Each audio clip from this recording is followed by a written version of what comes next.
안녕하십니까. 개미 문맹입니다. 오늘 수요일이죠. 자, 계속 지난 이번 주부터 시작을 해가지고 뭔가 바닥을 찍고 거시경제가 조금 뭔가 상승으로 몇 번을 이제 이어가고 있습니다. 분위기가, 조금 이제 공포지수가 많이 이제 조금 줄어들었죠. 근데 제가 이제 이전에 한번 말씀을 드린 제가 가을 랠리를 말씀을 드렸어요. 가을 랠리를 말씀드리면서 이게 산타 랠리가 아니라 가을 랠리, 그리고 그 이제 나스닥 기준에 12,000포인트에서 12,300포인트 여기까지 가을 랠리가 될 것 같다라고 말씀을 드렸어요. 그래서 지금 이제 여기 보시면은 바닥을 이제 두 번, 세 번째 이제 가대낙폭을 한번 이제 강하게 한번 주고 다시 여기가 1600이고 여기가 한 800 정도 돼요. 1600에서 1800 사이 정도 됩니다.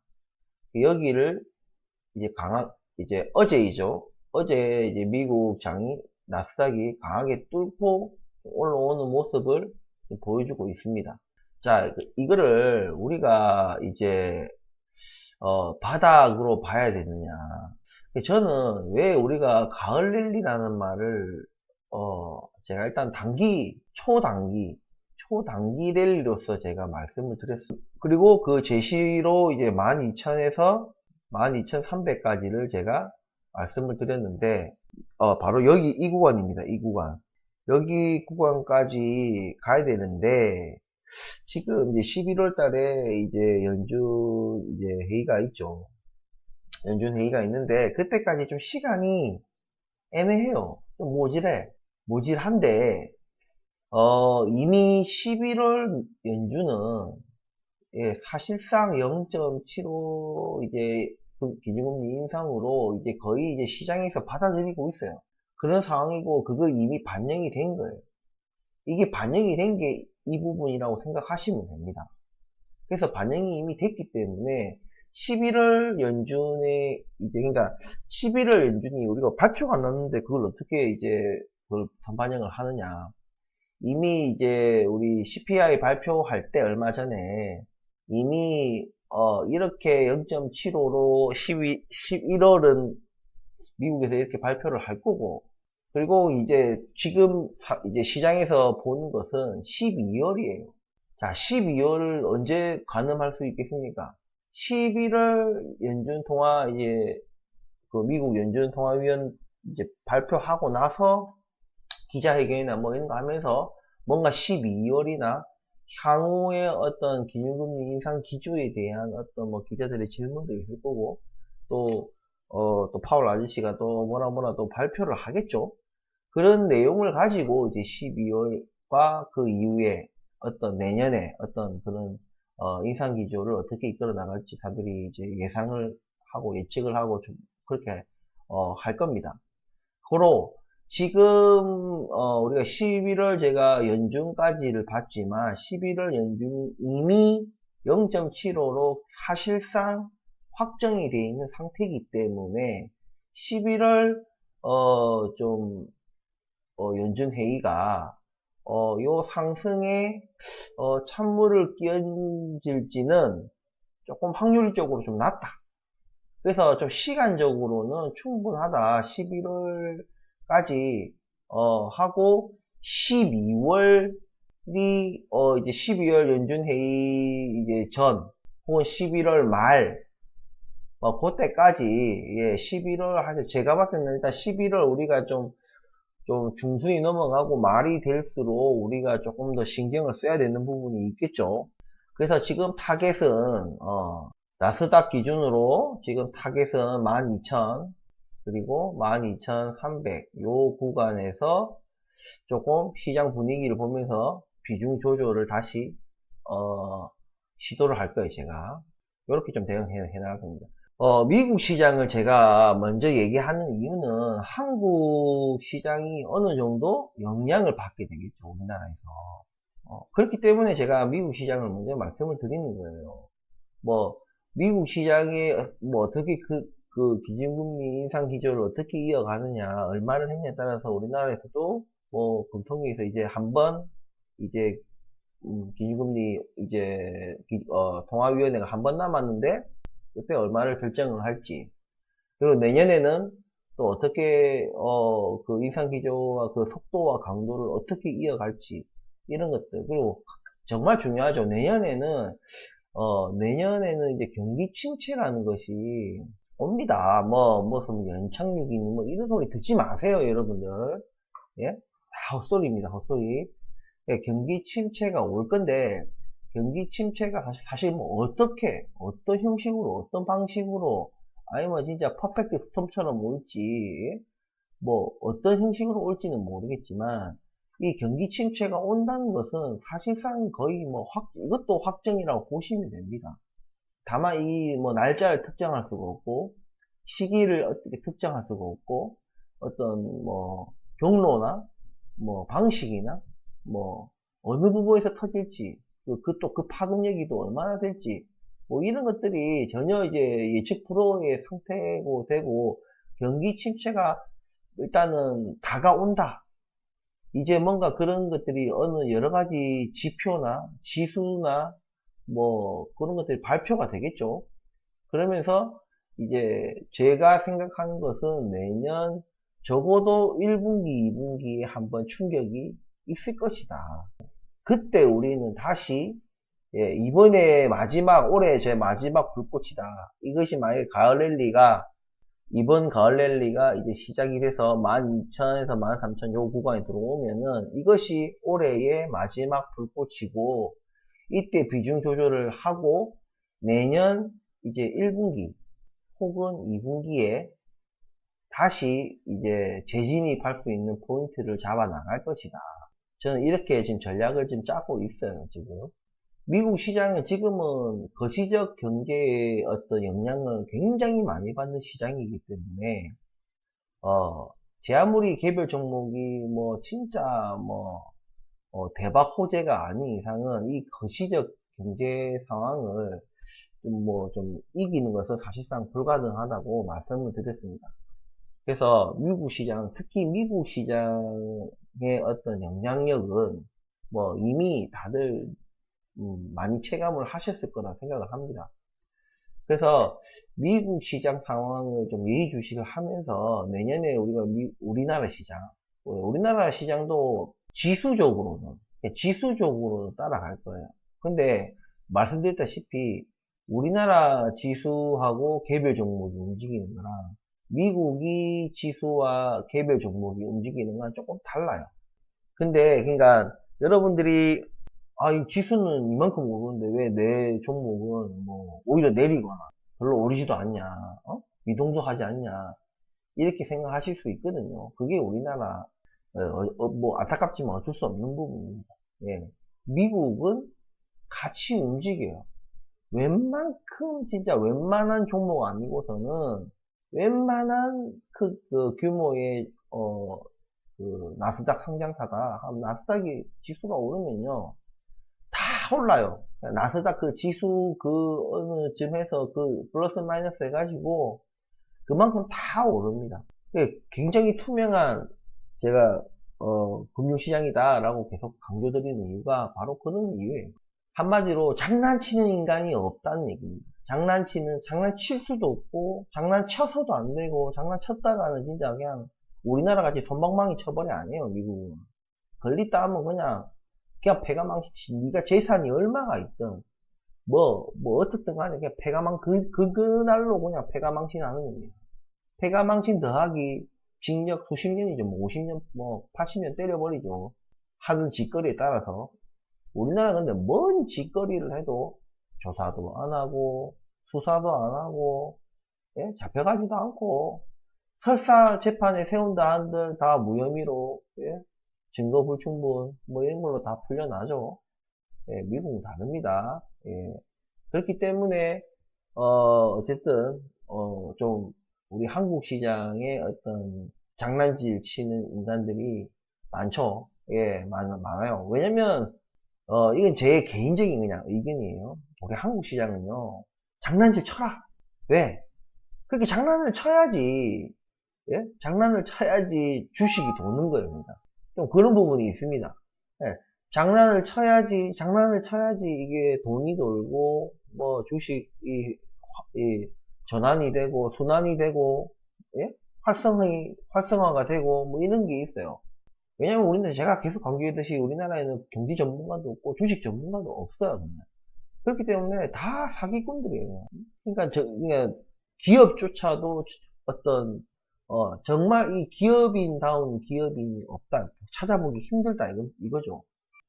그런 거를 약간 좀 뭐라죠 방관했나? 뭐 방관을 하면서 어쨌든 주식시장이 돌게끔 외국인 누구도 와서 이거 해쳐먹고 장난질 쳐라 사기 쳐라 우리나라 개미들 다 등쳐먹어라 기관들 너희도 개미들 등쳐먹어라 아니면 회사 자체 회사도 너희들도 뭐 작전 세력이랑 결탁을 해가지고 다 해쳐먹어라 이렇게 뭔가 법적으로 뭔가 법을 안 만들고 법이 있어도 조금 빠져나갈 구멍이 많다든지 뭐 예. 이런 식으로 된다 그런 부분들이 있기 때문에 여러분들이 좀 한국 시장을 바라볼 때 좀 뭐 저와 같은 생각인지신지 모르겠어요. 저는 근데 늘 그런 생각을 아직까지는 우리나라가 그렇게 금융시장이 투명하지가 않다. 예. 늘 장난치고 뭐 그런 놈들이 있다. 그리고 이번에 프로밀 사태가 일어났죠. 프로밀 사태. 예? 점심 먹고 돌아오니까 뭐 뉴스에 일어났죠. 점심 먹고 오니까 해고 통지를 받았다. 전 직원, 전 사원. 근데 여러분들, 이거는 이제 약간 지금 얘기를 하다가 조금은 얘기가 밖으로 나가는 것 같지만은, 이것도, 결국에는, 경제의 한 측면이기 때문에, 이제, 제가, 올 초나, 뭐, 그때부터 한 번씩 얘기하는 게 산업 구조조정이라는 말을 제가 많이 했어요.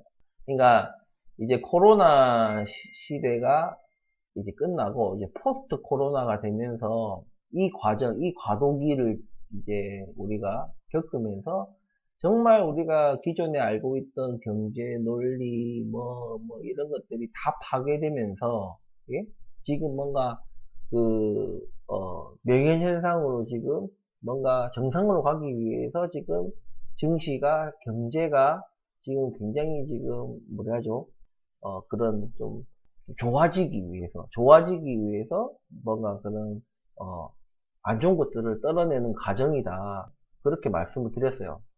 근데 이 과정 속에서 우리가 산업구조조정이라 하는 것은 어떤 우리가 전통적인 우리 산업이 있고 이제 우리가 미래 좀 약간 혁신적인 그런 산업들이 있잖아요.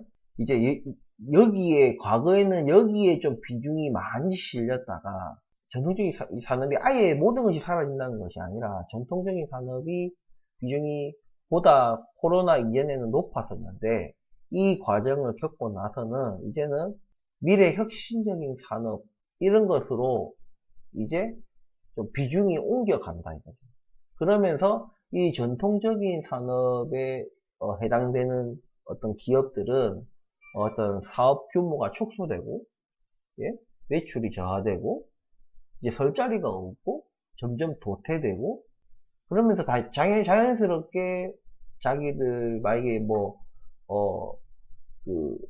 만약에 그룹사가 있다 대기업이 있다 그러면 자기들 막 계열사가 있을 거 아닙니까? 하면 뭐 그런 기업이 있고 전통적인 것도 있고 옛날부터 하던 것도 있고 새롭게 지금 이제 시작하는 것도 있고 이렇게가 있으면은 자기들이 요런 기업들 요런 것들의 어떤 투자나 규모나 이런 것들을 줄여나가든지 아니면 매각을 한다든지 이런 식으로 자기들 자체적으로 산업적인 것을 어떤 구조조정을 할 것이다 내년에 그런 것이 내년에 좀 두드러질 것이고 내년에 이것을 한 과정 속에서 당연히 쪼그라들면은 당연히 직원들 수도 300명 있다가 뭐 150명, 200명, 뭐 100명 이런 식으로 줄어들겠죠. 예, 당연히 생산량이 줄어들고 매출이 줄어들고 앞으로 미래도 이 사업은 일단 수요는 어느 정도는 있겠지만 늘어나지는 않는다 이거죠. 늘어나지 않을 것 같으면은 어느 정도 자기들이 분석을 해서 요 정도만 우리가 유지를 하는 방향으로 가고 나머지 여기서 지출을 줄이고 투자를 줄이고 한 것을 다른 이제 미래 혁신 사업에다가 투자하는 것이 이제 이후 우리 포스트 코로나 이후의 어떤 산업적인 그런 것이 아니겠느냐. 그리고 이런 전통적인 산업들은 조금씩 이제 해외로 이제 아직까지는 이제 지금 탈글로벌화가 돼가고 있다고 하는데 탈세계화 원래 세계화였는데 이게 점점 이제 자국 우선주의 같은 걸로 이제 좀 탈세계화가 되지만은 어쨌든 자기들끼리는 또 동맹국이 있고 뭐 이렇게 이런 또 국가 간의 관계가 있기 때문에 어쨌든 그런 국가 간 중에서도 조금 이제 개발도상국이나 이런 곳으로 아마 전통적인 이런 사업들이 조금씩 넘어가지 않겠느냐. 그러면서 내년 더 길게 본다면 내후년까지도 아마 이런 산업적인 구조조정 그리고 이러면서 좀 실직 좀 늘어나고 좀 정리해고도 좀 늘어나고 당연히 취직도 있잖아요. 이런 쪽 방향 전통적인 이런 쪽 방향보다는 좀 IT나 그죠? 뭐 반도체 그리고 뭐 화학이 그냥 우리 옛날 화학이 아니라 예 뭐 뭐라 하죠 뭐 신소재 이런 거 있잖아요 신소재 뭐 이런 거 어쨌든 좀 더 우리가 혁신적인 예, 모바일 뭐 이런 거 여러 가지 우리가 미래 먹거리 AI 요런 쪽으로 조금 인재를 요구하는 것이 좀 늘어날 거고 거기에 따라서 여러 가지 사회 변화가 생길 거예요. 뭐 대학교도 학과 좀 조정이 있겠죠. 수요가 다르니까 그죠? 어쨌든 그런 부분들이 있기 때문에 여러분들 이런 걸 좀 참고로 그냥 뭐 옆집 형이 그냥 술 먹고 하는 소리다 라고 생각하는 정도로 그냥 이런 생각을 가지고 있는 사람도 있구나 라고 그냥 생각해 주시면 다시 경제 부분으로 돌아온다면 자 이미 제가 가을랠리의 타켓은 제가 이미 말씀을 드렸죠. 예, 말씀을 드렸기 때문에 요 지수대가 온다면 조금 비중 조절을 그때 어차피 어느 날 갑자기 하루 만에 여기에 도달하진 않을 거기 때문에 여기 이제 가까워질수록 그리고 시장 또 상황이라는 건 언제든지 또 급변할 수 있는 부분이 있기 때문에 뭐 과연 갑자기 뭐 러시아가 우크라이나에다가 뭐 전술핵을 갑자기 쏴버렸다 이런 일이 이런 일이 터지지 않는 이상은 예 일단은 계속 추이를 보면서 제가 분석을 해드릴 거기 때문에 그걸 보시고 좀 참고를 하시면 될 것 같고 지금 어쨌든 쌍바닥 혹은 쓰리바닥까지 요 구간에서 찍었기 때문에 저는 좀 가을랠리 여기 12,000에서 12,300에 도달할 확률은 좀 상당히 높다고 저는 보고 있기 때문에 거기에 또 영향을 따라서 받을 우리 한국 시장도 특히 조금 우리나라는 대형주 위주로 지수를 어느 정도는 따라가는 대형주 위주로는 예 아마 어느 정도 같이 랠리를 조금 이어가지 않겠나 뭐 이런 생각을 가지고 있습니다. 이번 영상은 뭐 개별적인 어떤 분석은 아니니까 이런 걸 좀 참고하셔가지고 좀 11월까지의 어느 정도 길게 봤으면 12월 연준 통화회의 전까지는 어느 정도 요 기조가 우리가 확정적이게 랠리가 이어간다는 건 볼 수는 없지만은 어느 정도는 랠리가 당분간은 조금 이어질 것이며 이것이 올해의 마지막 불꽃이 될 것이다라는 것은 일단은 분석이니까 여러분들이 그거 참고하셔서 일단은 자신의 포트폴리오를 나중에 조금씩 조정을 하시면 될 것 같습니다.